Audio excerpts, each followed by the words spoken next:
はい、ここではですね、いよいよリリースされました Nexus 3。このですね、解説を2回に分けて行っていきたいと思います。この Nexus 3、波形を使って一からですね、サウンドを作っていくというタイプではなくて、もうある程度完成されたサウンドがプリセットとして収められています。そのためですね、シンセサイザーの音作りが苦手という方や、流行りのサウンドを素早く楽曲に取り入れたいという方にも向いているかと思います。製品を使用するためのアクティベーションに変更がありますので、まずはこの点から見ていきます。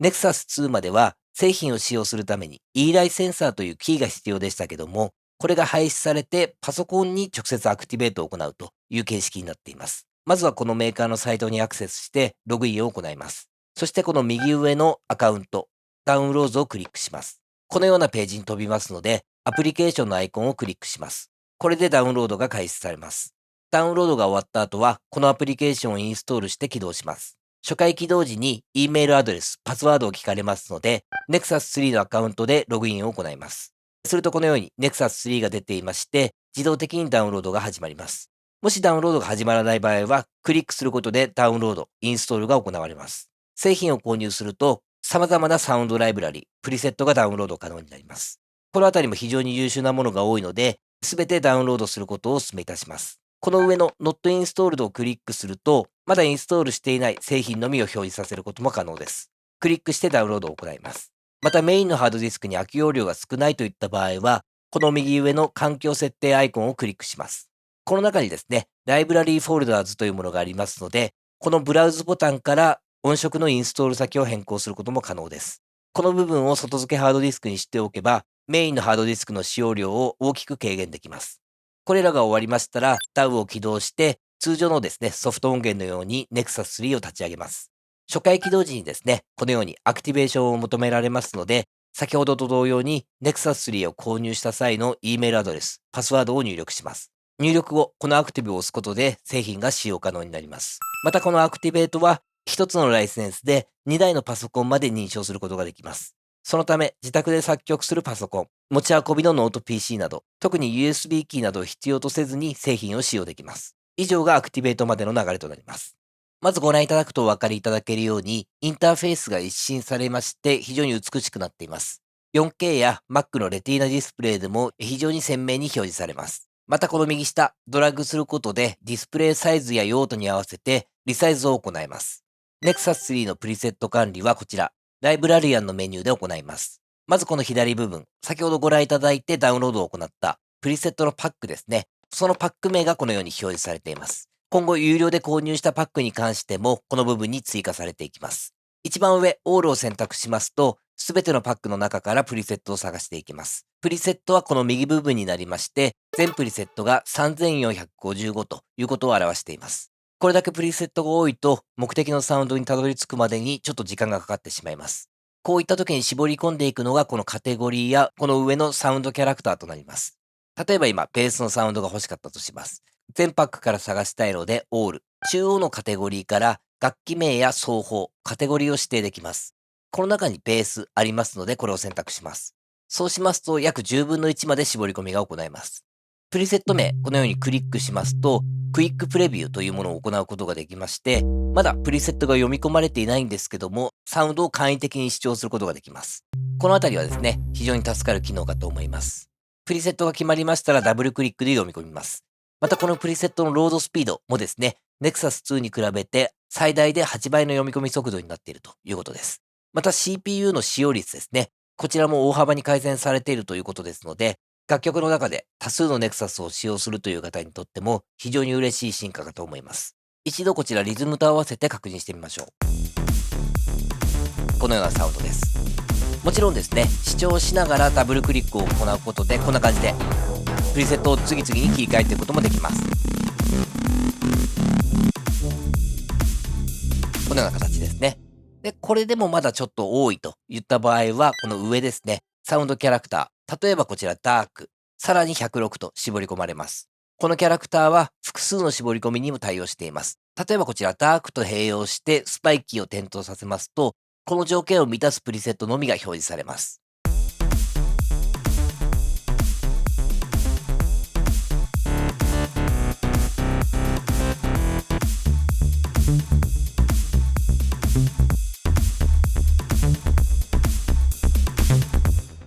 このような形です。そしてもう一つ覚えておいていただきたいのが、現在アクティブになっているキャラクターをもう一度ですね、クリックしますと、背景が赤に変わります。これは指定した項目を除外するということを表しています。ですので今はダークに該当してスパイキーではないプリセットが表示されているという形になります。このようにですね、プリセットが多い製品はいかに素早く目的のプリセットにたどり着くのかというところがキーになってきますので、このあたりぜひ有効活用してサウンドを探してみていただけたらと思います。で、このようにですね、サウンドを聞いていく中で、気に入ったプリセットも出てくるかと思います。そういった場合ですね、このプリセットの右、ハートのアイコンがありますので、これを点灯させます。そうしますと、この音色、フェイバリットとなりまして、この上のハートボタンからですね、素早くアクセス可能になります。お気に入りに登録したけども使わないといった場合は、再度このハートアイコンをクリックすることで、お気に入りから外すことができます。そして先ほどの応用なんですけども、ハートボタンをもう一度クリックしますと、背景が赤になります。これも考え方は同様で、お気に入りに登録したプリセットを除外して表示すると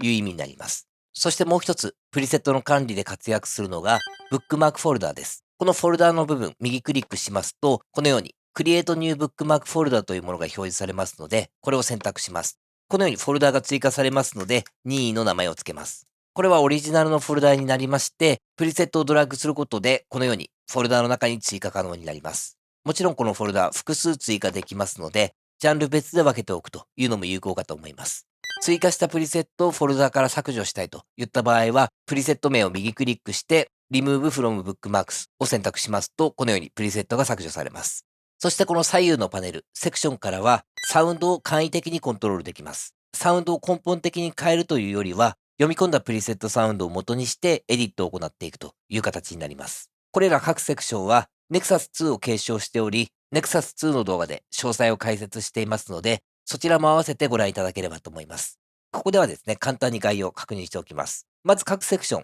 電源が用意されていまして、これをクリックして消灯させると効果なしとなります。今ですね、ベースサウンドですので、ディレイは外しておきます。リバーブの残響もちょっと多いので、こちら減らしておいて、ディケイから短めに設定します。定期にリバーブをかけないといったときは、こちらローカットも活躍します。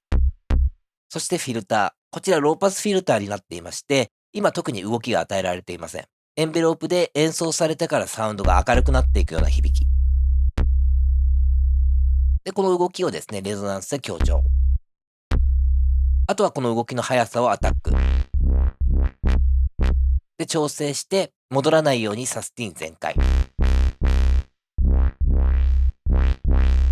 にしたとします。これで聞いてみますと、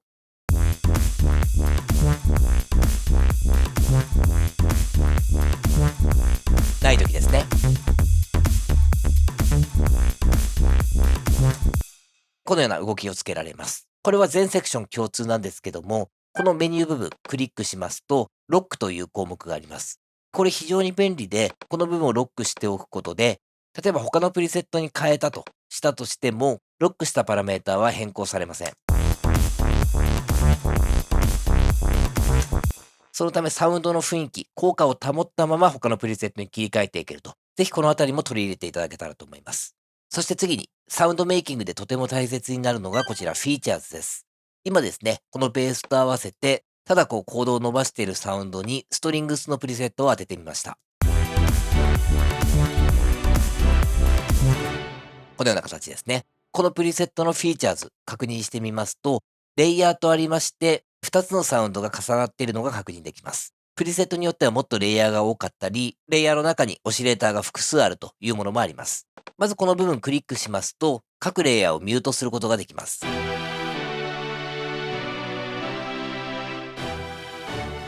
今この2つが組み合わさってこのサウンドになっているという形ですね。オシレーターもこの部分クリックすることでオフにできます。この4つのですね、オレンジ、ボリュームとパン、半音単位のセミトーンの調整と、セント単位、ディチューンの調整となります。例えばこのボリュームバランス。少しこっちを下げ目にして、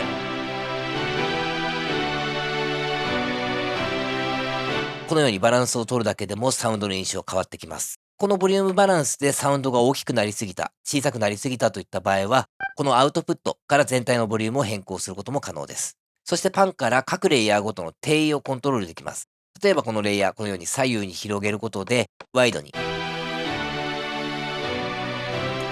トランスポーズで12半音上、1オクターブ上のサウンドを重ねる。リチューンからわずかにピッチを変更してサウンドに厚みを与えると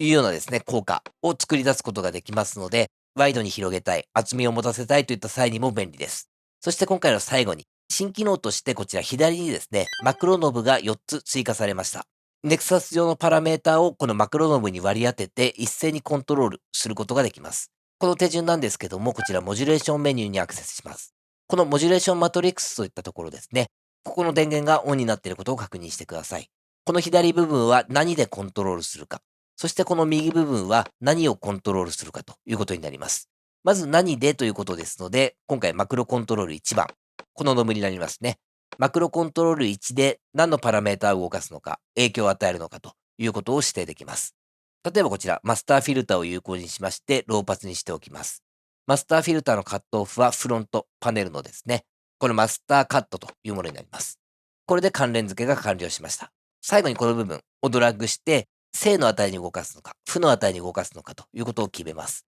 一度これカットオフ中央に置いておきまして、もし負の値にしますと、このマクロコントロール上げていくとこんな感じ。基準値から左にサウンドが変化していきます。逆にですね、正の値にしますと、基準値から上に上がっていくという感じです。例えばこれを0にして音が鳴らない状態にしておいて、徐々に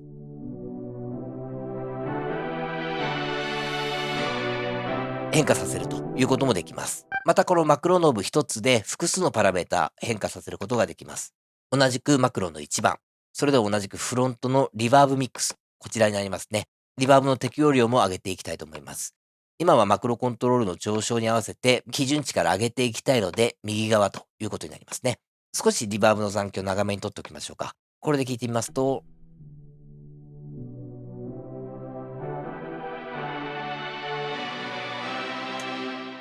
カットオフだけではなく残響もコントロールできると。またこのマクロの動きはオートメーションに記録できますので、キューベースの場合こちらライトボタンをつけて再生しながら動かしていくだけです。